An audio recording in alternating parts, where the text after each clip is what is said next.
Sir आज ये वक्त अमेंडमेंट बिल के आप प्रोटेस्ट कर रहे हैं, क्यों सब प्रोटेस्ट कर रहे हैं? हम इसलिए सपोर्ट कर रहे हैं क्योंकि ये संविधान का खिलाफ है। ये जबरदस्ती ये लोग किया है और ये मुसलमान का जो जितना वक्त का प्रॉपर्टी है, ये ज़्यादातर प्रॉपर्टी खरीदा हुआ है, आम जनता का पैसा से खरीदा हुआ है और कुछ प्रॉपर्टी कोई दिया है प्यार से, ताकि वो उसका मजहब का, उसका कम्युनिटी का कुछ अच्छा हो। वहाँ आप देख सकते हैं, वहाँ मदरसा है, स्कूल है, इंस्टीट्यूशन है, हेल्थ है, बहुत सारा। आप सब थोड़ा अपने बारे में बताएं, आपको क्या ये है? हम क्रिश्चियन कम्युनिटी से है। मेरा नाम संजीव है और मेरा डेजिग्नेशन बिशप है और मैं पूरा क्रिश्चियन कम्युनिटी के साथ सिर्फ नहीं, हमारा Muslim community, Sikh community, Buddhist community, हर एक कम्युनिटी के साथ हम लोग का जितना माइनॉरिटी सेक्शन है, हर एक के साथ हम लोग रहते हैं, क्योंकि यही हमारा भाईचारा है, यही हमारा क्या बोलते हैं, unity in diversity. That is the main thing. Sir वक्त जो होता है ये अल्लाह की राह में ये दान किया जाता है चैरिटी के लिए, तो फिर सरकार ये बिल ला के इसको क्या करना चाहती है, इस बारे में क्या कहते हैं? आप सरकार का जो कारखाना है, आप देख सकते हैं, वो सबका प्रॉपर्टी हटाकर अपने को कुछ अच्छा करने के, उसका जो कम्युनिटी है उसके लिए बेनिफिट करना चाहते हैं। ये जो गलत चीज है, ये गलत है। उसका कम्युनिटी मतलब सब हिंदू नहीं, आप ये मत सोचिए कि सब हिंदू, उसका जो मेन आदमी है उसी लोग का वो प्रॉपर्टी बेच के ये सब अच्छा काम करेगा। मेन आदमी जैसे आप देख लीजिए, उसका कैबिनेट मिनिस्टर जितना लोग है, जितना लोग कैसे क्या कर रहे हैं, सब देख, आपको नेट में सब कुछ मिल जाएगा। तो अब देखिए हमारा हिंदुस्तान से कितना लोग पैसा चोरी करके चला गया, लेकिन वो कुछ बोला, कुछ नहीं बोला।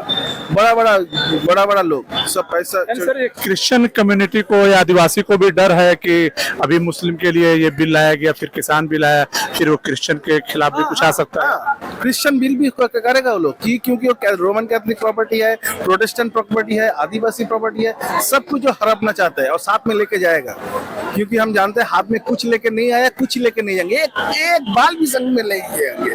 तो ये चीज तो हम बोलना चाहते हैं, जितना सेंट्रल कैबिनेट मिनिस्टर है, आप लोग इतना पैसा के पीछे मत दौड़िए, जो जिसका चीज है उसको दीजिए। मुसलमान का जो हक है उसको दीजिए, क्रिश्चियन को जो है उसको दीजिए, बुद्धिस्ट का जो हक है उसको दीजिए, सिख का जो हक है उसको दीजिए, क्योंकि हम लोग सब मिलके ये देश है, वो अकेला देश नहीं है, हम लोग सब मिलके देश है। ये चीज तो भूल जाते हैं, इसीलिए प्रधानमंत्री को हमारा एड्रेस है कि कृपया आप ऐसा गलत काम मत कीजिए, क्योंकि समय चेंज होने वाला है। अच्छा ये बताइए कि ये सरकार को जो है क्या वक्फ बिल क्यों लाई है, इसके पीछे सरकार की उद्देश्य क्या है, मंशा क्या है? देखिए, सबसे पहली बात यह है कि सरकार की मंशा जो है ना वो बिल्कुल साफ है कि इंडिया के अंदर कोई तो रोजगारी है नहीं। और अच्छा, इसके बारे में क्या कहना चाहेंगे कि यहाँ पे वक्फ बिल पास होता रहा और अमेरिका जो है 26% टैरिफ जो है लागू किया, इसके बारे में क्या बोलना चाहेंगे? लेकिन अभी ये खामोश है। चीन हमारे जमीन को हड़प रहा है, उसके ऊपर ध्यान नहीं है, लेकिन वक़्फ़ का जो जमीन है इसके ऊपर नजर है। तो यहीं से इनका मंशा। चीन कहाँ पे जमीन हड़प रहा है? नहीं, ये तो देखिए, चीन जिस जगह पे है, कई जगह पे क्या है, वहाँ एक गांव भी बसा लिया है, ठीक है, वहाँ जी आपको तफसील में हम बता देंगे। और उसके बारे में सोचना चाहिए गवर्नमेंट ऑफ इंडिया को, ना कि वक़्फ़ के बारे में। वक़्फ़ तो हमारे अंदरूनी मसला है और इसमें सिर्फ एक मुसलमानों की बात नहीं है।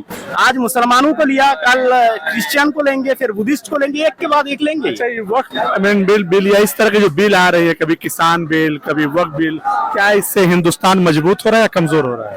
ये तो देखिए भाई, ये तो हंसने वाली बात है। हिंदुस्तान कभी भी मजबूत नहीं हो रहा है, बहुत कमजोर नहीं, बहुत कमजोर हो रहा है। आप देखिए 2014 से पहले इस इंडिया का रैंक कहाँ था, अब क्या कहाँ रैंक है? जीडीपी को देख लीजिए आप, हमारे इंडिया का जो वर्ल्ड के हिसाब से जो रिसर्च होते हैं उसके हिसाब से देखिए, शिक्षा के बारे में देखिए, यहाँ के कितने पूंजीपतियों ने, कितना उद्योगपतियों ने इंडिया को छोड़ के विदेश चला गया और यहाँ छोड़ के टैक्स की वजह से वो लोग जा रहे हैं। तो इंडिया, गवर्नमेंट ऑफ इंडिया को चाहिए कि हमारे जो पड़ोसी देश है, चाहे बांग्लादेश हो, चाहे श्रीलंका हो, चाहे आपका चीन हो, चाहे नेपाल हो, हर एक हमारे साथ रिश्ता तो यूं ही अच्छा नहीं है। तो मोदी जी को आने के बाद ऐसा पीएम उनको चाहिए था कि हमारे जो प्रतिवेशी देश है इनके साथ बहुत सहूलियत से काम करना चाहिए। अब हमारे साथ कोई भी नहीं है प्रतिवेशी देश, आप देख लीजिए। अच्छा, इस प्रोटेस्ट में एहतजाज में आप क्यों शामिल हो रहे हैं, और एक सवाल ये बताएं कि वक्फ क्या होता है, बाद में फिर हम बात करेंगे वक्फ के लिए। ऐसा है कि वक्फ एक ऐसी जायदाद, एक ऐसी प्रॉपर्टी है जिसको मुसलमानों के पुरखों ने अल्लाह के नाम पर वक्फ किया है, और उस जायदाद का असल वारिस कोई और नहीं बल्कि कौम मुस्लिम ही है, अगर वो औकाफ मुस्लिम है तो।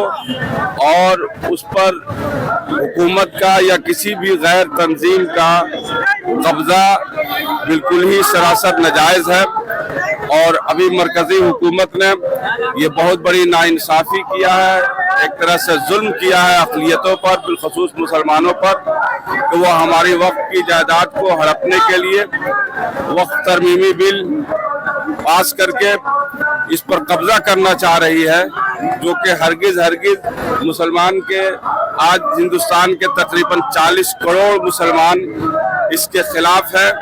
और ये अभी एहतजाज बिल्कुल शुरुआती मरहले पर है। यही मंजर पूरे हिंदुस्तान में आपको देखने को मिलेगा जब तक कि इस बिल को हुकूमत वापस नहीं ले लेती है। अब मुसलमान एहतजाज से बाज नहीं आएंगे, और इस सिलसिले में जहां तक जाना होगा वहां तक ये मुसलमान जाने के लिए तैयार है। और बस मैं अभी पहुंचना चाहता हूं।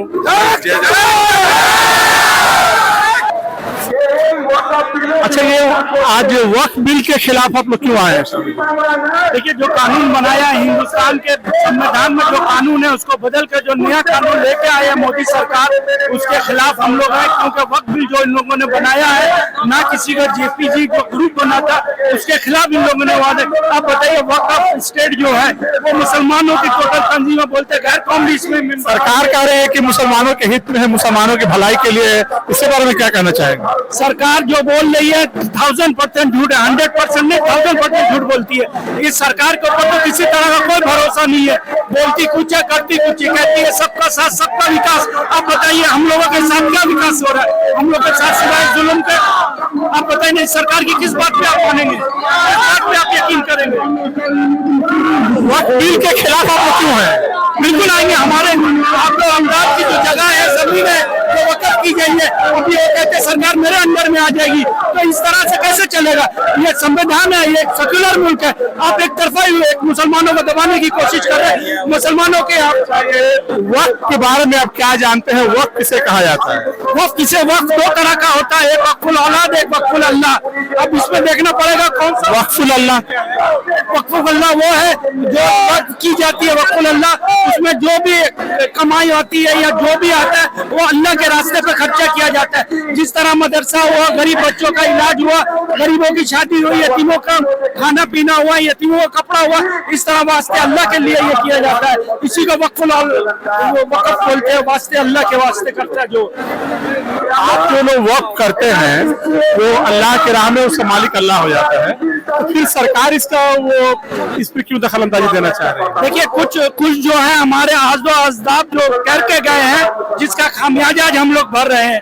जिस तरह कि आज आप बताइए, बॉम्बे में जो हिंदुस्तान का जो सबसे बड़ा आदमी है मुकेश अंबानी, वो हमारे वक्फ स्टेट की जगह पे अपनी बिल्डिंग बना के तामीर करके हिंदुस्तान के पूरी दुनिया के सबसे कीमती बिल्डिंग बनाया हुआ, जो वक्फ स्टेट की जगह है, जो वक्फ स्टेट को ना देकर, कुछ पैसा ना देकर उसको हड़पा गया। और इसी की वजह से ये इस तरह के कानून बनाया जा रहा है। आप ये देखिए, जिंदा मिसाल है आपके सामने मुकेश अंबानी का बिल्डिंग, जो दुनिया का सबसे कीमती बिल्डिंग कहलाता है, वो वक्फ स्टेट की जगह है। सारी दुनिया को मालूम है कि वक्फ स्टेट की जगह हाई कोर्ट हार चुका, बॉम्बे हाई कोर्ट हार चुका, अभी सुप्रीम कोर्ट गया हुआ है। वहाँ वक्फ बोर्ड क्या कर रही है? वक्फ बोर्ड इसलिए जितना कोशिश करना है वक्फ बोर्ड कर रही है, क्योंकि हुकूमत की दबाव है उसके ऊपर, वक्फ बोर्ड के ऊपर, तुम लोग स्लो स्टडी करो।